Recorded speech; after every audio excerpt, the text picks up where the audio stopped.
आपका चल रहा है कौन सा? निगारे अजीम है ना। और मौजू कौन सा है? अफसाना। मौजू कौन सा है? अफसाना चल रहा है ना। ये आपकी किताब का चौथा अफसाना था। कौन सा अफसाना था? चौथा। अफसाने का नाम क्या था? निगारे अजीम। आशियाना है ना।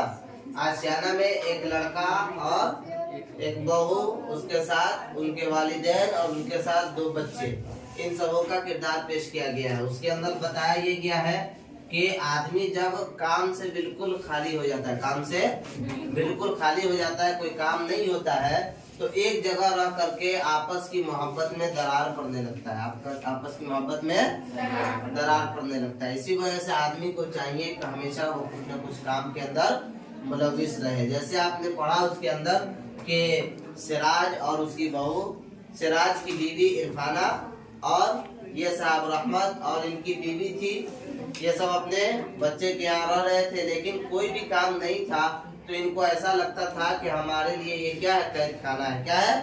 कैद खाना है, जेल है। देखिए किताब में जो सवाल है, नंबर 1, निगारे अजीम का असल नाम क्या है? निगारे अजीम का असल नाम क्या है? आपने पढ़ा है कि निगारे अजीम का असल नाम क्या होगा? मलिका महर निगार। क्या है? मलिका महर निगार। सवाल आपको हम पहले ही बता चुके हैं कि सवाल का 2 लिहाज होता है। एक होता है ऑब्जेक्टिव, जिसको आप लोग बोलते हैं ना, एक नंबर का सवाल, और दूसरा सब्जेक्टिव में भी 2 किस्म का होने लगा है ना। सब्जेक्टिव में एक मुख्तसर और एक तवील। मुख्तसर और एक तवील। मुख्तसर सब्जेक्टिव में ये आता है, जो आपका कभी 5 नंबर का भी होता है, कभी 2 नंबर का भी। उम्मन ये 2 नंबर का हुआ करता है। जब आपका ये सवाल हो और ऑब्जेक्टिव न हो, तो उस वक्त जो हम जवाब देंगे, उस वक्त जवाब देने का लिहाज ये होगा। उस वक्त जवाब देने का लिहाज ये होगा। और जब ऑब्जेक्टिव होता है तो उस वक्त आपके सामने ऑप्शन होता है ना। उसमें अगर सवाल होगा निगारे अजीम का असल नाम क्या है, तो उसमें आपका जवाब में ऑप्शन आ सकता है ना। 4 को ऑप्शन आएगा। उसके अंदर मलिका महर निगार होगा, निगारे अजीम होगा, या और भी हो सकता है। बहुत सारे ऑप्शन, 4 ऑप्शन आएंगे, उसमें आपको सही का टिक लगाना होता है। ठीक है, और मार्कशीट पे आपको भरना पड़ता है। तो अगर 2 नंबर का हो तो आपको ये जवाब देना क्या है कि निगारे अजीम का असल नाम मलिका महर निगार है। निगारे अजीम का असल नाम क्या है? मलिका महर निगार है। नंबर 2 में है निगारे अजीम ने किस मौजू में एमए किया है? किस मौजू में एमए किया है? बीए के बाद होता है एमए ना, मालूम है कि नहीं है? बीए करने के बाद एमए होता है। तो निगारे अजीम ने किस किस मौजू में एमए किया है? निगारे अजीम ने उर्दू के साथ साथ ड्राइंग और पेंटिंग में भी एमए किया है। ये बात पढ़े हो ना, आपने उर्दू में भी एमए किया और उर्दू के साथ साथ ड्राइंग के अंदर भी और पेंटिंग के अंदर भी। ड्राइंग और पेंटिंग मालूम है ना?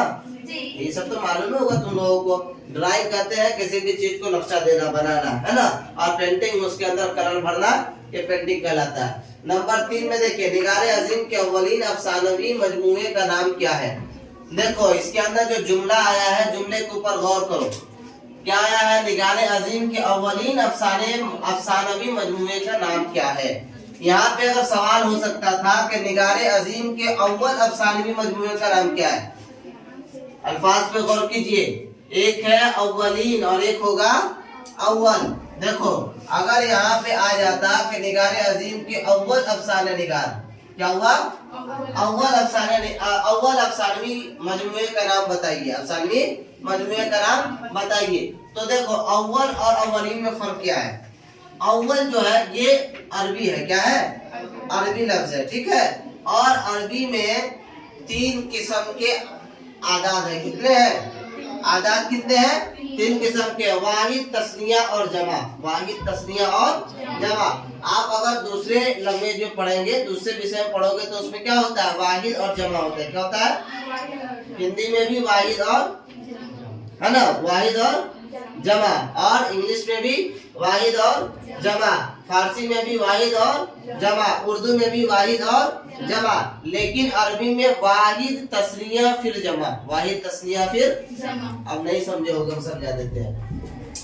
इंग्लिश में सिंगुलर और प्लूरल आता है ना, ये 2 ही चीज आता है ना। एक होगा तो सिंगुलर है और एक से ज्यादा होगा तो प्लूरल है ना। एक से ज्यादा होगा तो क्या होगा, वो प्लूरल है। इसी तरीके से हिंदी में एक है उसको क्या कहते हैं, एक वचन, और एक से ज्यादा को बहुवचन। ठीक है, इसी तरीके से आइए उर्दू में आइएगा तो वाहिद होगा, एक होगा तो वाहिद, और एक से ज्यादा होगा, जैसे 2-3 हुआ तो क्या हो जाएगा, जमा हो जाता है। फारसी में जाइएगा, एक होगा वाहिद होगा, एक से ज्यादा होगा जमा होगा। लेकिन अरबी में जब हम आएंगे तो अरबी में एक होगा तो उसको वाहिद कहते हैं, एक होगा तो वाहिद कहते हैं, और दो होगा तो उसको क्या कहते हैं, दो को तस्निया कहते हैं। क्या कहते हैं, दो को तस्निया कहते हैं। बाकी सारे जुबानों में आपको वाहिद और जमा, वाहिद बराबर जमा मिलेगा, है ना। लेकिन अरबी में जब आप आएंगे तो वाहिद के बराबर में आपको तस्निया मिलेगा। क्या मिलेगा, तस्निया। फिर उसके बराबर में मिलेगा आपको जमा। यानी इसके अंदर 3 चीजें होती है, वाहिद, तस्निया और वाहिद के बराबर में आता है एक। क्या आता है, एक। तस्निया में 2 और जमा में 2 से ज्यादा, जमा में 2 से ज्यादा। तो यहाँ पे देखिए अव्वलीन लिखा हुआ है, क्या है, अव्वलीन, ये जमा है। क्या है, जमा है। कहने का मतलब यह है कि पहले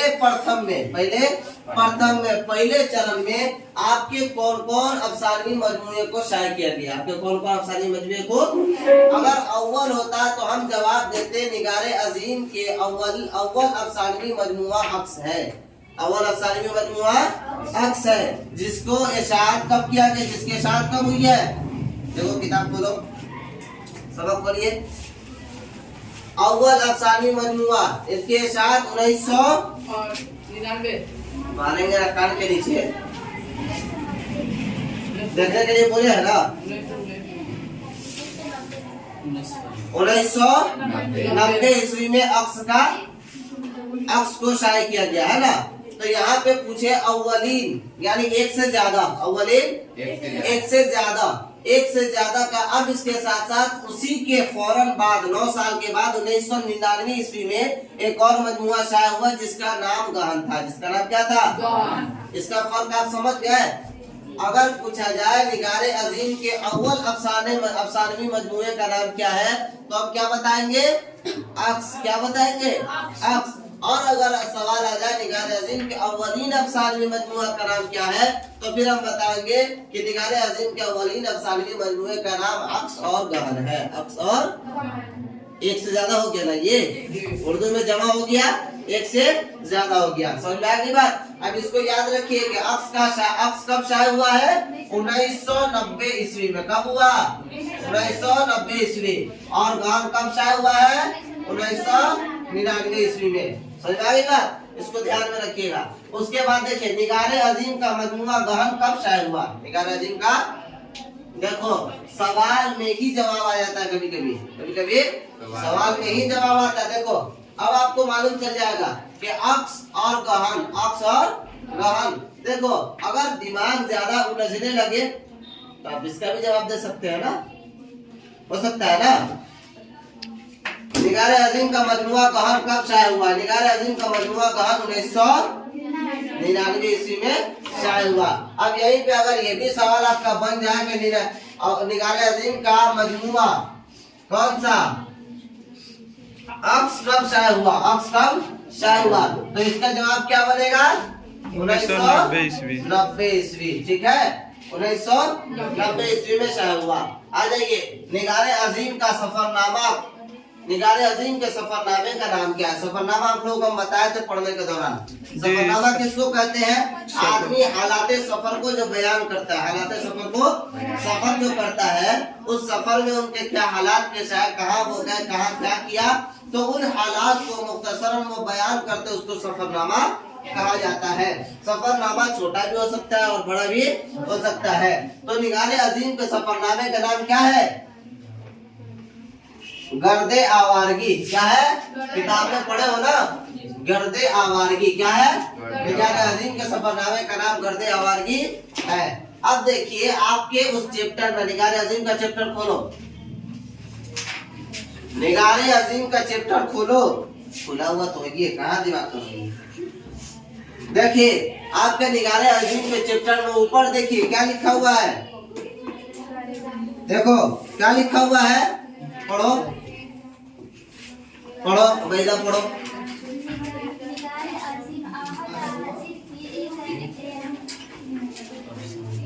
निगारे अजीम आधे हाजिर के अहम अफसाना निगारों में से है, जिनका असल नाम मलिका महर निगार है। इसके आगे वाला हम बताना चाह रहे हैं, क्या लिखा हुआ है, कलमी नाम निगारे अजीम है। क्या है, कलमी नाम निगारे अजीम है। देखिए अब कलमी नाम किसको कहते हैं, आपने तखल्लुस पढ़े हो ना, तखल्लुस जानते हो किसको कहते हैं, लिखा दिए हुए हैं, ठीक है। अब देखिए अब कलमी नाम किसको कहेंगे, कलमी नाम किसको कहेंगे। देखिए कलमी नाम वो मुख्तसर नाम है जो शायर या अदीब, कलमी नाम वो मुख्तसर नाम है जो शायर या दोनों आ जाएगा। शायर किसको कहेंगे, जो अल्फाज को अशआर की मोतियों में पिरो दे उसको शायर कहते हैं ना। अल्फाज को शेर के अंदाज में बोलने वाला क्या होता है, शायर होता है। अदीब किसको कहते हैं, जो नसर में बात करे, क्या करे, नसर में बात करे। और अदब की तारीफ भी हम आपको लिखा दिए हुए हैं, समझ रहे हैं, तो सबको याद रखिएगा।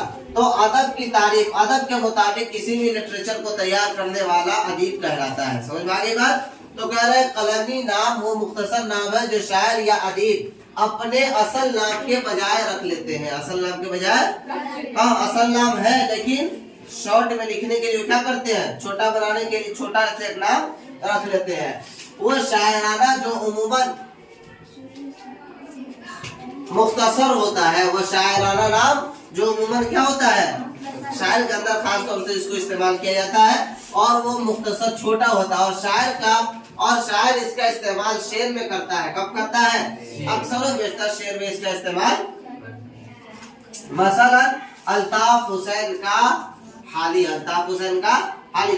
देखो अल्ताफ हुसैन का हाली का क्या मतलब, कि अल्ताफ हुसैन उनका नाम है, पूरा नाम क्या है, अल्ताफ हुसैन, लेकिन उन्होंने अपने अशार के अंदर जो छोटा शॉर्ट नाम इस्तेमाल किया है वो क्या किया है, हाली किया है। क्या किया है, हाली के नाम से। तो अब इसको कहेंगे कलमी नाम, इसको कहेंगे कलमी नाम। मिर्जा असदुल्ला खां गालिब, मिर्जा असदुल्ला खां, देखो मिर्जा असदुल्ला खां साहब का नाम असल मिर्जा असदुल्ला खां है, क्या है, मिर्जा असदुल्ला खां, लेकिन इन्होंने अपना कलमी नाम जो रखा, अपना तखल्लुस रखा, वो गालिब रखा। क्या रखा, गालिब। यानी शेर में इन्होंने अपने आप को असदुल्ला खां इतना लंबा चौड़ा नाम नहीं लिया, बल्कि वहां पे क्या कहा है, गालिब का।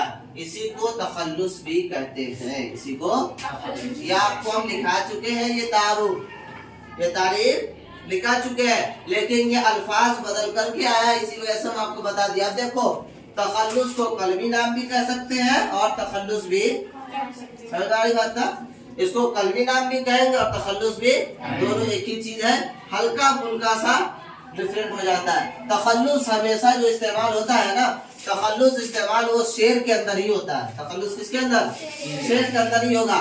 और जो शेर के अंदर इस्तेमाल ना हो, अरब के अंदर इस्तेमाल हो, नसर में इस्तेमाल हो, तो वो कलमी कहलाने लगता है।